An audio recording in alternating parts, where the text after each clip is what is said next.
Assalamualaikum warahmatullahi wabarakatuh. Bismillahirrahmanirrahim. Alhamdulillahi rabbil alamin. Alladzi an khalaqa lakum min anfusikum azwaja litaskunu ilaiha wa ja'ala bainakum mawaddatan wa rahmah. Inna fi dzalika laayatin liqaumin yatafakkarun. Wassalatu wassalamu ala sayyidina Muhammadin shalawatullahi wa salamun alaihi adada ma'lumatika wa midada kalimatika kullama dzakaraka dzakiruna wa ghafala an dzikrika al-ghafilun. Amma ba'du. Jamaah, oh jamaah, Alhamdulillah adalah kalimat yang pantas kita ucapkan karena Allah Subhanahu wa taala di hari ini menunjukkan salah satu kebesaran di antara kebesarannya Allah Subhanahu wa taala karena mempertemukan kedua saudara kita yang jauh hari mungkin tidak saling mengenal, tapi begitulah tanda kebesaran Allah. Jika Allah telah mengatakan kun fayakun, maka walaupun jodoh kita berada di timur, kita di barat, maka disitulah Allah mempertemukan kita. Salawat dan salam tak lupa pula kita kirimkan kepada baginda Rasulullah Muhammad sallallahu alaihi wasallam. Dialah Nabi yang memberikan contoh bahwasanya sunnah bagian daripada pernikahan. Kita sangat dianjurkan setelah mengucapkan kalimat ijab qabul dari mempelai pria sebelum menyentuh daripada perempuannya, dianjurkan untuk memegang ubun-ubun. Dan pasti sudah tadi dipegang ubun-ubun. Apa yang dibaca? Berdoa kepada Allah Subhanahu wa taala. Mempelai pria memegang ubun-ubun, istrinya membaca doa a'udzubillahi minasyaitonirrajim. Allahumma inni as'aluka khairaha wa khaira ma jabaltah alaihi wa a'udzubika min syarriha wa syarri ma jabaltah alaihi. Duhai Allah, aku minta kebaikan darimu yang menempel daripada istriku, dan aku minta perlindungan darimu dari keburukan-keburukan yang menempel daripada istriku. Kadang-kala kita melihat Bapak Ibu sekalian, jamaah yang insya Allah dalam keadaan berbahagia, kenapa ada perempuan sering sekali melawan suaminya, atau suami yang tidak mempedulikan istrinya? Salah satunya kita sering meninggalkan sunnahnya Nabi sallallahu alaihi wasallam ketika telah mengucapkan kalimat ijab qabul, yakni membacakan doa seperti yang tadi kita bacakan. Ini pelajaran yang kita diberikan oleh Sayyidina Nabi sallallahu alaihi wasallam. Kemudian di hadis yang lain, Nabi sallallahu alaihi wasallam pernah bersabda, khairukum li ahli wa ana khairukum li ahli. Sebaik-baik kalian adalah mereka yang berbuat baik kepada keluarganya, dan aku, kata Nabi sallallahu alaihi wasallam, adalah sebaik-baik orang yang berbuat baik kepada keluargaku. Tingkah kebaikan orang bukan karena dia sering sedekah di luar sana, jabatannya tinggi, oh dia memimpin peperangan dan lain sebagainya. Tidak. Tapi tingkah kemuliaan seorang suami ketika dia mampu memuliakan seorang istri di rumahnya. Betul dia seorang pimpinan di luar, betul dia seorang jenderal, betul dia seorang presiden, tapi kalau masuk di rumahnya dia lepaskan semua jabatannya. Begitulah Sayyidina Nabi sallallahu alaihi wasallam.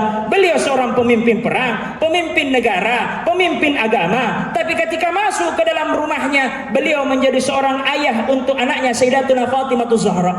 Beliau menjadi seorang suami untuk istrinya Sayyidatuna Aisyah radhiyallahu anha, dan beliau menjadi seorang kakek untuk cucunya Sayyidina Hasan, Sayyidina Husain. Agama mengajarkan bahwasanya tingkat kemuliaan seorang pria ketika dia mampu memuliakan istrinya. Allah berfirman dalam Al-Qur'an, a'udzubillahi minasyaitonirrajim, hunna libasul lakum wa antum libasul lahun. Laki-laki pakaian perempuan, perempuan pakaian laki-laki. Apa batuanna? Apa yang Allah ingin sampaikan? Oh, ketika terjadi permasalahan dalam rumah tangga, jangan cepat-cepat upload di sosial media. Suamiku begini, istriku begitu. Untuk apa kita upload di WA, di Facebook, di Instagram, di TikTok? Allah tidak main internet. Jadi kalau kita punya masalah, hal yang paling pertama, libatkanlah Allah Subhanahu wa taala di dalam rumah tangga ta. Wa may yattaqillaha yaj'al lahu makhraja. Kita punya masalah dari Allah, maka jalan keluarnya dari Allah. Kita berwudu, kemudian upload status tak di atas sajadah sepertiga malam. Nanti kita berbisik di bumi, maka seluruh penduduk langit akan mendengarkan keluh kesah kita. Masalah tak untuk dirita, masalah tak untuk rumah tangga tak. Jangki pernah cerita di luar sana, karena pasti akan rusak kita punya hubungan rumah tangga. Nasihat terakhir, karena tadi kita dibatasi sama teman-teman ini, Nabi bilang 7 menit sebentar. Nah, apa yang dikatakan bahwasanya guru kami Maulana Syekh Andre Guruta Sanusi Baco, beliau mengatakan rumah tangga anata menantuta. Ketika dia telah mengucapkan kalimat ijab kabul, berarti dia sedang menaiki bahtera kehidupan. Lautnya yakni kehidupan. Ketika ada ombak, kata Guru Sanusi Baco, Allah yarham, kalau ada ombak maka tugas orang tua dan mertua menasehatinya jika ada ombak. Tapi kalau tidak ada ombak, jangan sering-sering masuk di situ, karena kadangkala kapal itu menjadi bocor kalau terlalu banyak penumpangnya. Mertua dan orang tua terlalu sering masuk padahal tidak ada ombak, maka dialah menjadi sebab terjadinya bocor di dalam kapal kehidupan.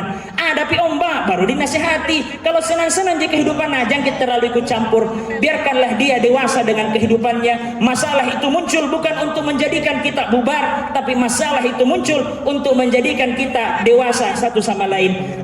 Terakhir sekali, nasihat dari guru kami Maulana Syekh Muhammad Mutawalli Sya'rawi, guru besar di Mesir. Untuk kakanda-aku mempelai pria, hari ini Anda telah mengucapkan kalimat ijab kabul, maka istri tak telah meninggalkan orang tuanya, telah meninggalkan saudaranya, telah meninggalkan kakeknya, neneknya dan teman-temannya untuk berani ikut dengan kita. Maka tugas kita, kata guru kami Syekh Sya'rawi, tugas kita sebagai pria, jadilah ayahnya, jadilah ibunya, jadilah saudaranya, jadilah temannya, jadilah kakek neneknya. Apa maksudnya? Hati kita harus lapang menerima apa yang ada dalam istri tak, supaya istri tak hanya berpindah tempat tapi tidak berpindah kasih sayang. Mohon maaf Bapak Ibu sekalian apabila salah-salah kata. Kelebihan pasti datangnya dari Allah Subhanahu wa taala, kekurangan datangnya dari diri pribadi ini. Barakallahu lakuma wa baraka alaikuma wa jama'a bainakuma fi khair. Libatkan ki Allah Subhanahu wa taala di setiap masalah ta, dan kalau mau ki indah pernikahan ta, contohi pernikahan Nabi Muhammad sallallahu alaihi wasallam. Jazallahu anna sayyidina Muhammad sallallahu alaihi wasallam bima huwa ahlu. Saya Cuk Rifai. Summa assalamualaikum warahmatullahi wabarakatuh. Baik, terima kasih. Kami silakan terlebih dahulu kepada Bapak Ustaz berkenan untuk sesi foto bersama terlebih dahulu.